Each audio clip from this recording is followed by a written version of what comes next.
Hello, everyone. I hope that you are all doing well. I wanted to check in and get us started off on our new learning module this week. So I'm going to go ahead and jump right in. We just finished talking about what is giftedness, and hopefully you are realizing that is a much more challenging question than you may have originally thought. I think that this first learning module really goes well with our second, which is on characteristics of gifted learners. Some of you all in your discussion board posts were already hinting at the fact that it's very hard to define giftedness, and sometimes it's easier to look at definitions in terms of the characteristics and how this quality of giftedness may manifest in different populations of students. So this is one of my favorite modules, although I say that about pretty much every module. But what we're doing this time is we are looking at what does the gifted student look like on a Monday morning. Where are they sitting in the classroom? What are they saying? Who are they talking to? Are they talking to anyone? Are they paying attention? Are they asking questions? Are they reading a book under your desk? What are they doing in the classroom? So we're going to start looking at ways to identify gifted students by their characteristics, by their actions, by their behaviors, by their emotions, oftentimes by their vocabulary, by the way they misbehave even. So at this point, we're progressing from we've laid the foundation of what giftedness is, and now we're going to look at what giftedness actually looks like in children themselves. So just to recap, giftedness is way more than just being smart. So we do have this concept of above average ability, but there's also the task commitment and the creativity if we're looking from Renzulli's perspective, or if we go back to Gardner, there's multiple intelligences. When we think about that federal definition, the key is that these students require differentiated services in order to reach their full potential. So the issue with last week's case study, or rather, 2 weeks ago, was that Mr. Taylor's principal was saying, well, they're in the 95th percentile, they're doing great. Well, actually, the 95th percentile is demonstrating that they need to be more challenged because they are pretty much in the top 5% compared to other same grade peers. So therefore, they need to be challenged. And if they are not given the correct educational environment, they're probably not going to reach their full potential. Several of you also mentioned in that discussion board post the importance of the social and emotional development of these students. And so providing a gifted class, such as an AP course offering, is also going to provide that community that gifted students need in order to reach their full potential. So this week you have just finished your myths and realities reflection. I want you to continually think about those. I told you the first class, or the first time I checked in rather, that I'd like to take that test every single semester I teach this course. And I know the answers, but I'm still surprised by them because our culture says a lot about giftedness, and we really have to combat that with the research. So before I introduce our case study for this week, I wanted to discuss really clearly what I'm looking for in your discussion board posts. So you should have a grade for, you all got 100 on the introductory post, so congrats. And you should also have your grade for your first discussion board post. If you don't, please let me know as soon as you can, and I'll look into that. I wanted to go over the portion of the rubric with you. So there's 4 different components of this rubric. The first are the sources. So if you read this rubric, you need 3 or more sources to earn full credit there. So it's not enough to say, according to this one source, this is what I found. You need to be synthesizing the information. I've run into a few of you in the hallway asking, what do I need to memorize? And I'm going to challenge you to progress beyond memorization in this class. So it's pretty open book, but because of that, I want to see you pulling references from multiple different sources. So try to shift your mind out of memorizing A, B, and C and thinking about how A, B, and C interact with each other. So in terms of citing your sources, make sure that I see 3 or more of those. Your other components include the case content. So in these discussion board posts, I want you to really consider how you would approach the situation. So your first discussion post asks you to consider Mr. Taylor's perspective. So I would even say write from Mr. Taylor's perspective, or at least say, if I were Mr. Taylor, I would tell the principal this. It's often tempting just to kind of write about the topic that the case study is on, but I'm not looking for a summary of what giftedness is in that first case study. I'm looking for how can that information be utilized in order for Mr. Taylor to convince his principal what giftedness is and their necessity for the AP courses. So do make sure that in your discussion board post, you're referring back to the case study itself. The last 2 components are articulation, which is mainly your grammar, that you're writing clearly and succinctly. Make sure that you're reading over things and there are no typos.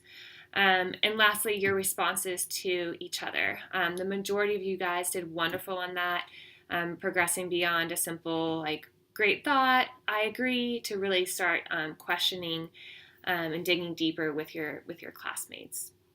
So again, 3 or more sources. Make sure you connect to the case content. Make sure you're really careful in your articulation, and you respond to at least 2 of your classmates. One note about APA style. In terms of citing your sources, anytime you're in a graduate level class, you want to make sure that you're backing up your opinion with some kind of evidence. So I went ahead in your discussion board post folder and I added some information on APA citations. I thought that might be helpful for some of you all, but I'm going to talk through a couple of things. So for this class, you only need to worry about what's called the in-text citation. So right after you provide some information, you need to include the source where you got that information from. So the in-text citation is what is in parentheses within the post itself. You also have what's called an external reference. Some people would call that your sources, and that's when you list the full bibliography at the end, but you are not required to do that for this class. So I only need the in-text citation. The in-text citations always have the author's last name and then the date of publication. If you have more than one author, then you list the authors. If it becomes a certain number, then there's a different way to manage that, which is on that source that I provided. So in parentheses, you need to be saying, here's the author's last name and here's the date of publication. If for some reason you can't find the author's name, there are some sources, for example, like the PowerPoints, that might be kind of difficult. I understand that. So if you can't find the author's last name, then at least tell me in parentheses the name of the resource that you used.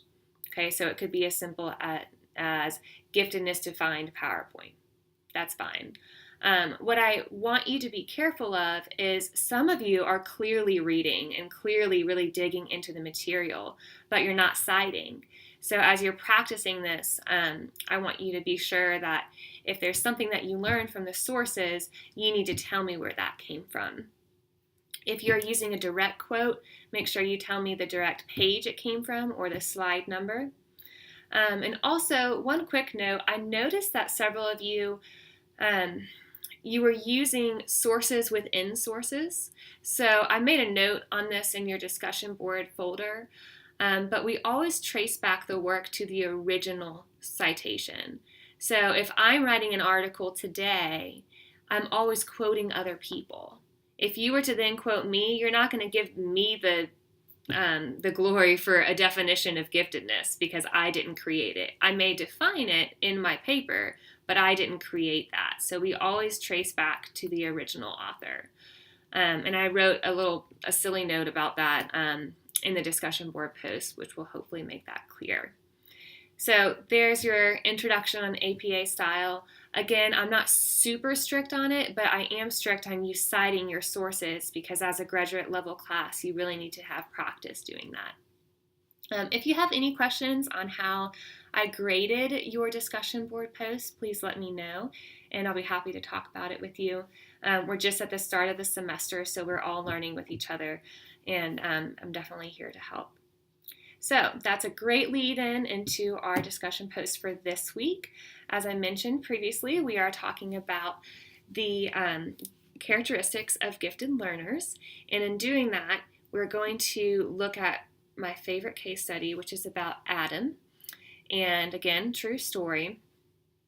And there was a child named Adam in a kindergarten classroom, and the kindergartners were doing this activity in which they were making a turkey drawing out of their hand. I'm sure the majority of us have done that before. Except for Adam was doing it very differently. So he traced his hand, and then he was very precise about how he colored it, and he wanted to spend a lot of time on it, and it was super accurate.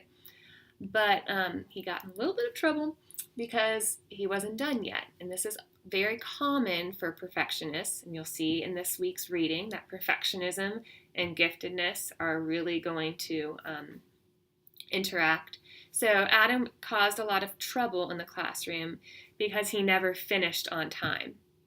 His parents brought him home, talked about it, and said, "You're doing good work, but you need to make sure you finish on time." And from there, the next day,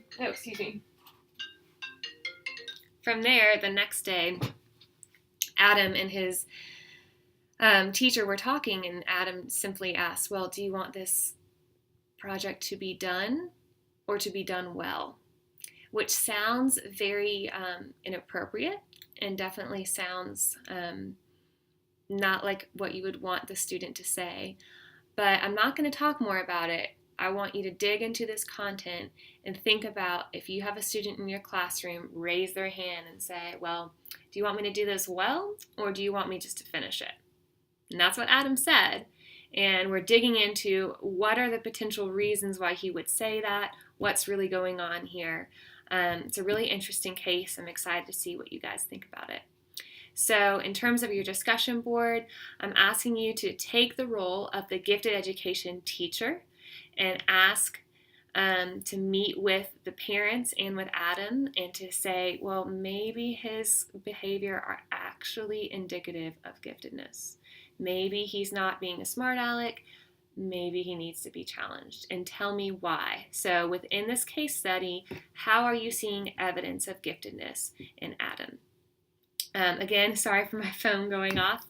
It is Friday evening at 6 p.m. Still at Winthrop. I hope you guys have a wonderful weekend, and I'm looking forward to reading over your Myths and Realities reflections. Again, I'm always here if you have any questions. Thank you.